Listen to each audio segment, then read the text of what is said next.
Hi, so first of all, I'm sorry about this. I am filming this in my car. It's just been one of those days. It has been on my list to do today, and it's just been such a busy day. I didn't get a chance to sit down at home and film this, but I really did want to keep putting out this content every day for Autism Awareness Week. So yeah, I'm getting it done now. I'm sat outside Finn's school waiting for him to come out, and I thought I would just grab 5 minutes and film here while I can. So today's topic I'm going to talk about is food, autism and siblings, because this again came up quite a few times in comments, in messages from you guys about the effect that kind of fussy eating or restrictive behaviour, disruptive behaviour has on siblings. So the three kind of main areas where your autistic child's issues with food may be affecting a sibling in the house are around selective eating, disruptive behaviour around meal times, and also prolonged meal times. Selective eating, of course, is just fussy eating, picky eating, restrictive eating, not eating a great variety of food, only eating one type of food or colour of food. And that, of course, can have quite a profound effect on a sibling, particularly if it's a younger sibling who looks up to their older brother or sister and will copy their behaviour. Prolonged meal times then can be quite common in autistic children, where meal times are dragged out. So rather than something being maybe a 15-20 minute situation, it turns into a half an hour, it can go on all day. And again, this can have quite a substantial effect on a sibling that's modelling that behaviour. The third issue then is around disruptive behaviour at eating. So it could be around throwing food or just general bad behaviour at the table, just refusing to eat anything, and just kind of general bad behaviour, which again is modelled by the sibling.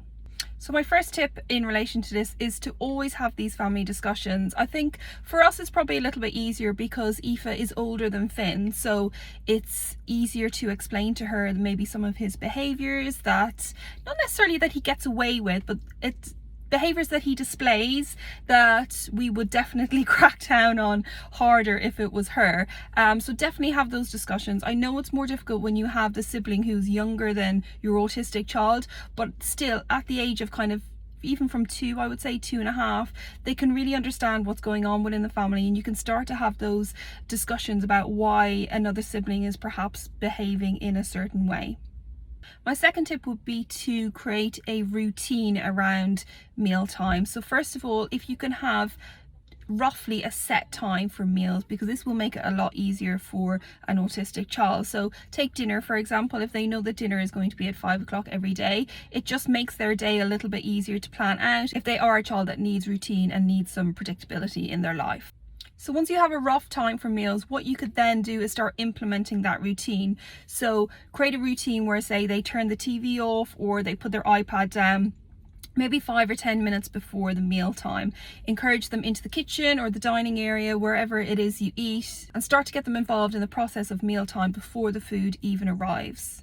A really great thing to do as well is to give your autistic child a job. So that's their job every single day. So it could be to set the table, maybe with the cutlery, to get glasses out, maybe to fill some glasses up with water. Anything like that will just help to establish that routine. What these routines can do as well is to take the focus off food at mealtime. So of course mealtimes is all about food, but for those 5 or 10 minutes before the meal actually gets put on the table and you ask your child to come and sit, the focus is something else. It's around that routine, it's around the jobs that they have to do. And that just means that for a child that's very anxious around food or a bit worried about what's coming, what are they going to be asked to eat, it just puts the focus on something else for a few minutes and might help to calm them down a little. So when it actually comes to sitting down and eating, another tip I would have is try as much as you can to ignore bad behaviour. Now I know it's so difficult. I still struggle with this myself, even though I know in my head to say not to react to throwing food, to maybe like slight spitting at the table. It's really important not to draw much attention to it, especially when you have another sibling at the table.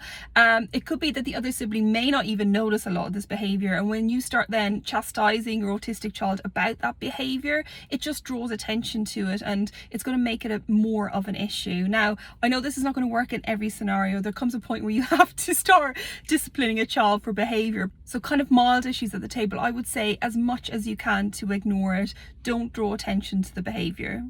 On the flip side then, loads of encouragement, loads of praise for good behaviour, and that's all siblings, so not just your autistic child, for all the siblings at the table. As soon as they eat something maybe that they weren't sure of, loads of encouragement, loads of praise, talk about the food, and talk about food in a really positive way. This is really, really important for all children to hear.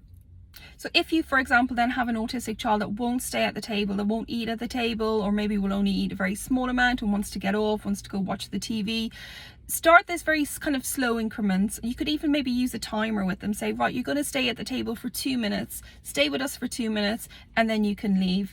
And that kind of shows the other sibling as well that you are implementing kind of rules. You know, there is a little bit of discipline there, but it is kind of lenient as well. So you have very short bursts for children that just don't want to sit at the table. Again, loads of encouragement, loads of praise. If they only sit for 1 minute today, that's fine. Aim for 90 seconds tomorrow, 2 minutes the day after. So very, very short bursts, loads of encouragement and praise, and just try to drag out those meal times a little bit longer every day. My final tip then is for siblings that may struggle because their autistic sibling is having a very restrictive diet or very selective eating. What I would say in this instance is to get the sibling involved as much as possible in cooking, in meal planning, in meal prep. Give them loads of choice, loads of control, and then it's more likely that they won't be as fussy. They won't start copying that selective eating when they get to the table. So for example, get them to help you with meal planning for the week, get them to, or allow them to choose a couple of meals to eat, even if that's like pizza and chips. Like, it's okay, you know, all food is good food in moderation and balance, but let them have some control as well. So it's not the case that it's just the autistic child controlling what the whole family eats. Make sure the sibling has as much input as well. So those were some of my tips when it comes to tackling food issues for autistic children and their siblings. I hope those were helpful. As always, if you have any tips or tricks that you use yourself at home, please do leave them in the comments below, because my experience is just my experience and I learn as much from you guys as you learn from me. So it would be great for us all to share our own experiences and our own tips together. And yeah, I'll see you tomorrow.